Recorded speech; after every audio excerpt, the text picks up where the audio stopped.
खबरों में आगे बढ़ेंगे, लेकिन उससे पहले एक बड़ी खबर आपको बता दें कि पूर्व प्रधानमंत्री शिंजो आबे को गोली मारी गई है। नारा शहर में शिंजो आबे को गोली मारी गई। हमला भाषण के दौरान हुआ और साथ ही साथ आपको बता दें कि सीने में गोली लगने के बाद शिंजो आबे को दिल का दौरा भी पड़ा। ये बड़ी खबर न्यूज वॉच इंडिया पर लगातार हम आपको दिखा रहे हैं कि जापान के पूर्व प्रधानमंत्री शिंजो आबे पर 2 गोलियां बरसाई गई और हमलावर ने महज 3 मीटर की दूरी से ये गोली मारी थी। फिलहाल हमलावर को गिरफ्तार कर लिया गया है।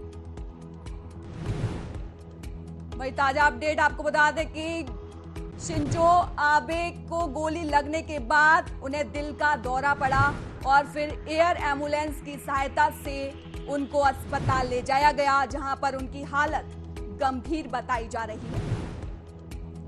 न्यूज वॉच इंडिया पर लगातार हम आपको बड़ी खबर दिखा रहे हैं। जापान के जो पूर्व प्रधानमंत्री शिंजो आबे थे, उनको गोली मारी गई।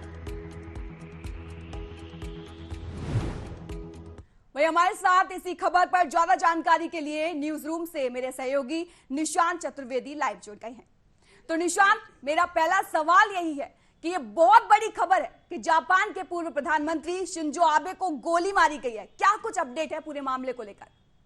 बिल्कुल भारती, देखिए ये सुबह पूरे दुनिया को दहला देने वाली खबर जो जापान से आई है वो ये कि पूर्व प्रधानमंत्री शिंजो आबे को एक सभा के दौरान गोली मारी है। नारा शहर जो पश्चिमी जापान में आता है वहां पर गोली मारी गई है और उस हमलावर को भी पकड़ लिया गया है। यामागामी नामक वो हमलावर है, उससे पूछताछ लगातार जारी है। लेकिन जो सबसे बड़ी अपडेट जापान से आ रही है वो ये कि हालत बेहद नाजुक है। जो बॉडी ऑर्गन है शिंजो आबे के वो काम करना बंद कर चुका है और तमाम जो दुनिया के दिग्गज हैं वो कामना कर रहे हैं कि कहीं ना कहीं कुछ रिकवरी हो जाए, कुछ अच्छी संदेश वहां से आ जाए, कुछ अच्छी खबर वहां से आ जाए। लेकिन हालत उनके बेहद नाजुक बनी हुई है।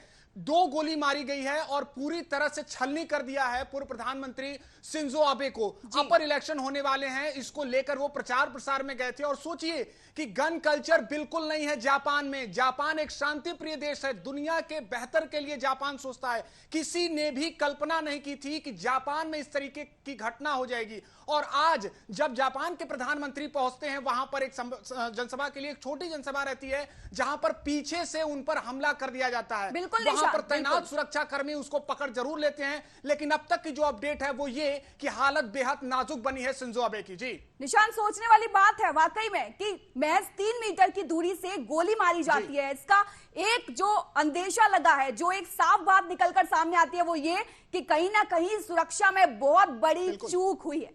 निशांत, बिल्कुल सही कहा भारती। देखिए सिक्योरिटी फेल्योर है और कहीं ना कहीं जिस अंदाज के लिए, जिस उसके अपने व्यवहार के लिए जाने जाते हैं शिंजो आबे, कहीं ना कहीं आज उसी का खामियाजा भुगतना पड़ा है। वो बहुत ज्यादा लोगों से तालमेल अच्छा रखते हैं। आपने देखा होगा कि जब 2014 में प्रधानमंत्री नरेंद्र मोदी ने शपथ ली थी प्रधानमंत्री की और उसके बाद जब शिंजो आबे आए थे भारत, तो बुलेट ट्रेन प्रोजेक्ट की नींव रखी गई थी। अगर भारत ने कल्पना की है बुलेट ट्रेन की तो उसमें सबसे बड़ा योगदान पूर्व जापान के प्रधानमंत्री शिंजो आबे का रहा है। इसके अलावा कई प्रोजेक्ट, चाहे क्वाड समूह का निर्माण करना हो जिसमें चीन को जवाब देने की बात हो, ऐसे कई काम जापान के पूर्व प्रधानमंत्री के ही नेतृत्व में किए गए। लेकिन ये बात जो आप कह रही हैं कि बिल्कुल पूरी तरह से यहां पर सुरक्षा घेरे को तोड़ा गया है और वहां पर जिन लोगों की मौजूदगी थी उनमें इंक्वायरी को नहीं किया गया। इन तमाम बिंदुओं को देखते हुए पीठ पीछे उस हमलावर ने पूर्व प्रधानमंत्री को गोली मारी है। और ये जो खबर आ रही है कि अब से कुछ ही देर बाद वर्तमान प्रधानमंत्री की सीधा एक प्रेस कॉन्फ्रेंस करेंगे जिसमें उनके स्वास्थ्य संबंधित जानकारी वो दे सकते हैं। बिल्कुल बिल्कुल निशांत, आपने सही कहा कि जो फूमियो किशिदा है, जो वर्तमान प्रधानमंत्री हैं जापान के, उन्होंने अपना दौरा रद्द कर दिया है। लेकिन निशांत, इस पूरे मामले में प्रशासन की तरफ से, जो जापान का प्रशासन है उसकी तरफ से अभी तक कोई बयान आया है या फिर किसी प्रत्यक्षदर्शी का कोई बयान आया है? देखिए ये बातें स्पष्ट है कि जो जैसा कि वीडियो में भी सामने हो रहा है और उनके साथ जो लोग तैनात सुरक्षा कर्मी हैं उनका यह जरूर दावा है कि गोली लगने के तुरंत बाद दिल का दौरा पड़ा है पूर्व प्रधानमंत्री जापान के शिंजो आबे को। उसके बाद उन्हें अस्पताल ले जाया गया जहां पे रास्ते में उनकी काफी हालत नाजुक बताई जा रही थी। उनके बॉडी ऑर्गन काम करना बंद कर दिए थे, हार्ट बीट काम करना बंद कर दिए थे। उन्हें पूरी तरह से रिकवरी के लिए ले जाया जा रहा था, लेकिन शायद ये जो खबरें आ रही हैं वो ये बता रही हैं कि अब बेहद मुश्किल होगा उनका यहां से रिकवर करना। अभी कुछ कहना वो जान रहे हैं कि इस समय जापान के जो हालात चल रहे हैं, जो चीजें चल रही हैं, एक बड़े शख्सियत थे, इस तरीके से कोई भी बुलेटिन को जारी करना ये काफी मुश्किल होगा। लेकिन उन सुरक्षा कर्मियों के भी अब जवाबदेही, अब बड़ी जिम्मेदारी होगी कि किस तरीके से वो आगे की स्थितियों को संभालते हैं।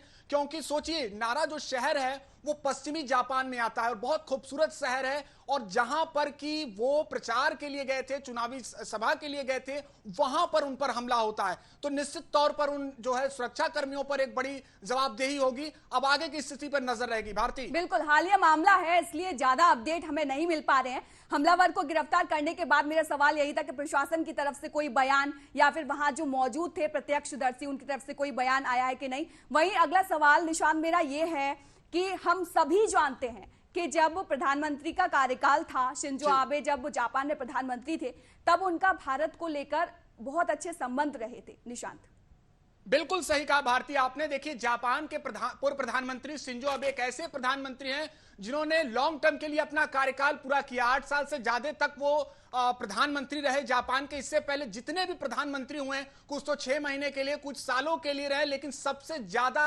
कार्यकाल जो रहा है वो जापान के पूर्व प्रधानमंत्री शिंजो आबे का ही रहा है। इसके अलावा भारत से बहुत अच्छे संबंध बनाने में उनकी बड़ी भूमिका रही। एक जानकारी आपको दे दूं कि शायद आपने देखा होगा कि कल ही जिस रुद्राक्ष कन्वेंशन सेंटर में प्रधानमंत्री नरेंद्र मोदी देश भर के शिक्षाविदों को संबोधित कर रहे थे, वो नींव खुद जापान के पूर्व प्रधानमंत्री शिंजो आबे ने डाली थी। वहां उनकी मौजूदगी रही थी, उनके द्वारा लगाए गए पेड़ भी अभी वहां पर हैं। ये तमाम बिंदुओं पर आप देखिए कि वो भारत के कितने अच्छे मित्र हैं और जापान को कितना करीब ला दिया था भारत की। और आज जो बुलेट ट्रेन की भारत कल्पना कर रहा है गुजरात से लेकर महाराष्ट्र तक, वो उसमें बड़ी भूमिका है जापान के पूर्व प्रधानमंत्री की, क्योंकि उन्होंने 0.1% पर उन्होंने कर्ज दिया। इसके अलावा भारत के लिए उन्होंने क्वाड समूह का गठन किया, जिसमें चीन को बहुत बड़ी जवाबदेही, बहुत बड़ी टक्कर दी गई। इन तमाम बिंदुओं पर हम देख रहे हैं कि बहुत बड़ी भूमिका रही है पूर्व प्रधानमंत्री की। अब देखना होगा कि कुछ अच्छी खबरें उनके स्वास्थ्य से जुड़ी आती है। जी बिल्कुल निशांत, आपने सही कहा। भारत के साथ साथ अगर हम जापान की भी बात करें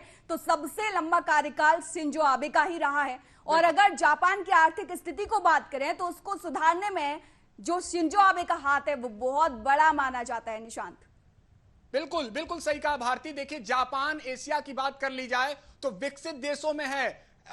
परमाणु हमले के बाद जिस तरह से जापान ने रिकवर किया, और आप सोचिए कि एक शांति प्रिय देश माना जाता है, वहां पर गन कल्चर नहीं है, बिल्कुल पूरी तरह से हथियार रखने पर पाबंदी है। लोग छोटे छोटे चीजों पर भी किस तरीके से संदेश देते हैं, और सबसे ज्यादा यही वजह है कि एक खुशहाल देश के लोग बहुत अच्छी तरीके से रहते हैं। लेकिन वहां पर यह घटना आई तो देश भर के जो राजनयिक हैं, जो देश भर के राष्ट्राध्यक्ष हैं, वो काफी चिंतित हैं कि आखिर में ये दुनिया का ऐसा कौन सा माहौल चला, किस बात की नाराजगी थी। आपने ध्यान दिया होगा कि अपने स्वास्थ्य को लेकर ही अपने सत्ता को दूसरे को हस्तांतरित कर दिया था जापान के पूर्व प्रधानमंत्री ने। उन्हें सत्ता का लोभ नहीं था, और आज भी जो वो प्रचार में गए थे वो अपने सहयोगी के लिए गए थे, जबकि उनकी स्वास्थ्य ठीक नहीं थी, उचित नहीं थी, उसके बावजूद वो उतरे थे और जापान के विकास के लिए वो लगातार प्रयासरत थे। जापान ने जिन जिन ऑटोमोबाइल सेक्टर हो, आईटी सेक्टर, उन तमाम सेक्टर में जापान बहुत अच्छा कर रहा है। और जापान केवल और केवल अपने देश के लिए ही नहीं सोचता, बल्कि दूसरे देशों के साथ भी उसकी महत्वपूर्ण साझेदारी है, जिसमें उसका भारत बहुत अच्छा मित्र है। जी बिल्कुल, आखिरी सवाल निशान मेरा आपसे यही है कि जो हमलावर गिरफ्तार किया गया है उसके मकसद का अभी तक पता लग पाया है या नहीं? बस आखिरी सवाल मेरा।